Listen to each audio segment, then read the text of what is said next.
इयत्ता 7वी स्कॉलरशिपची परीक्षा देणार आहात आणि त्रिकोणांची गुणधर्म हे जे प्रकरण आहे त्यातील स्वाध्याय 17.3 तुम्हाला अवघड जातोय का? तर आजचा व्हिडिओ तुमच्यासाठी.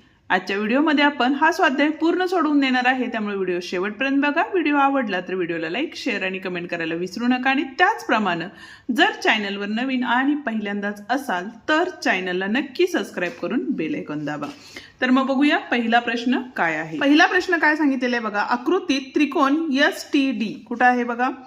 STD हा त्रिकोण आहे आणि त्रिकोण PCO म्हणजेच PCO हा त्रिकोण दिले.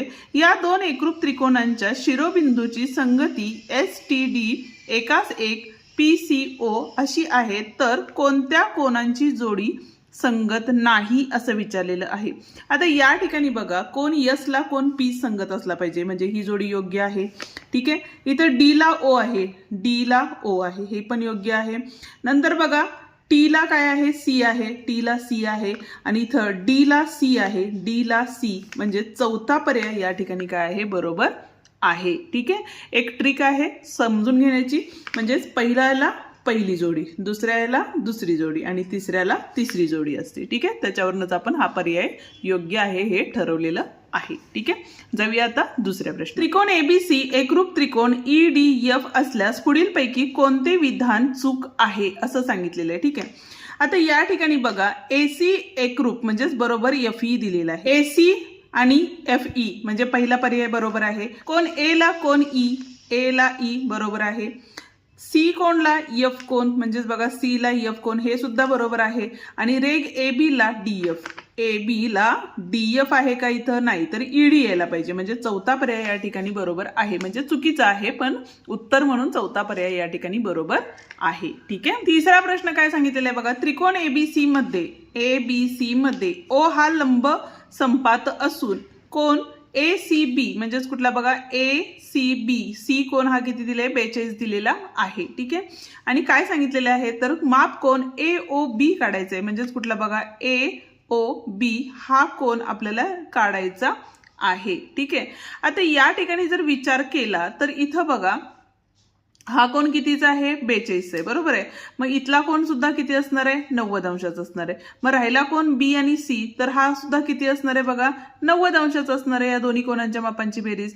त्याच पद्धतीने इथला कोण जर 90 अंशाचा झाला तर ह्या दोन कोणांच्या मापांची बेरीज सुद्धा किती असणार आहे, तर 90 अंश असणार आहे. म्हणजे इथला कोण किती आला आपला, 42 अंश आलेला आहे. ठीक आहे, आता हा कोण 42 आला आणि हे दोन कोण काय आहेत, रेषीय जोडीतील कोण आहेत. त्यामुळे आपण काय करू शकतो, 180 वजा 42 केले तर इथं बघा 10 2 गेले 8 राहिले, हातच्या परत दिला, 7 4 गेले 3 राहिले आणि 1 म्हणजे 138 अंश असणार आहे. म्हणजे पर्याय क्रमांक 4 या ठिकाणी बरोबर आहे. ठीक आहे, चौथा प्रश्न काय सांगितलंय बघा. त्रिकोण ABC समभुज असून, समभुज म्हणजे काय, त्रिकोण ABC हा समान बाजू असलेला त्रिकोण आहे. ठीक आहे, BD बरोबर AD ही काय आहे, त्याची मध्यगा आहे. ठीक आहे, आणि जर BD बरोबर 3 सेमी असेल तर AB बरोबर किती असणार आहे असं विचारले. आता हा 3 असेल तर ही सुद्धा किती असणार आहे, बाजू 3 असणार आहे, बरोबर आहे. आणि 3 अधिक 3 म्हणजेच किती झाली, 6 सेमी. आणि समभुज म्हणजे सगळ्या बाजू समान आहेत, म्हणजेच पर्याय क्रमांक 3 या ठिकाणी बरोबर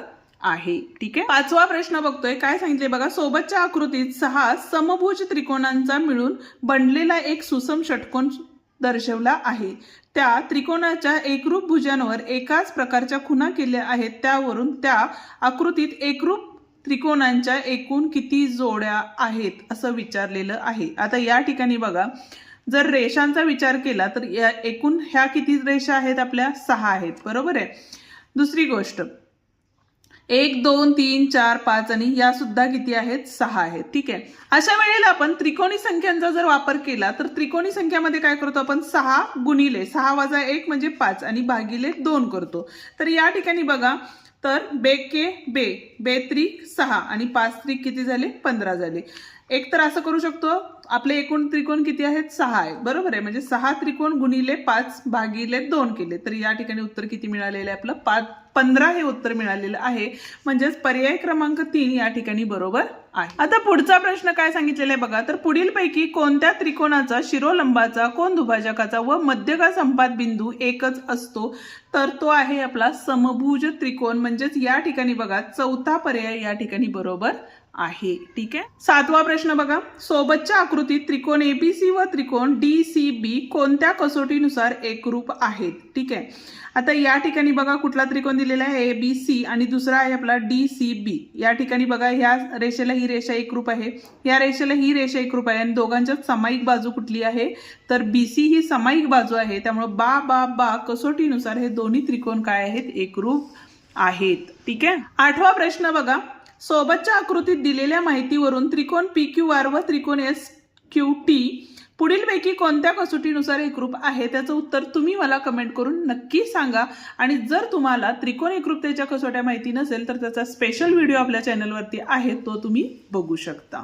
जाऊया 9व्या प्रश्नाकडे, पण त्याआधी अजूनही व्हिडिओला लाईक केलं नसेल तर व्हिडिओला लाईक करा, हाईप द्या आणि तुमच्या मित्रांना हा व्हिडिओ नक्की शेअर करा, जेणेकरून त्यांनाही आपल्या या व्हिडिओचा फायदा होईल. काय सांगितलेले बघा, त्रिकोण एबीसी व ZY हे शिरोबिंदूच्या CBA एकास एक ZYX या संगतीनुसार एकरूप आहेत, तर पुढीलपैकी सत्य विधान कोणते ते ओळखा असं सांगितलेलं आहे.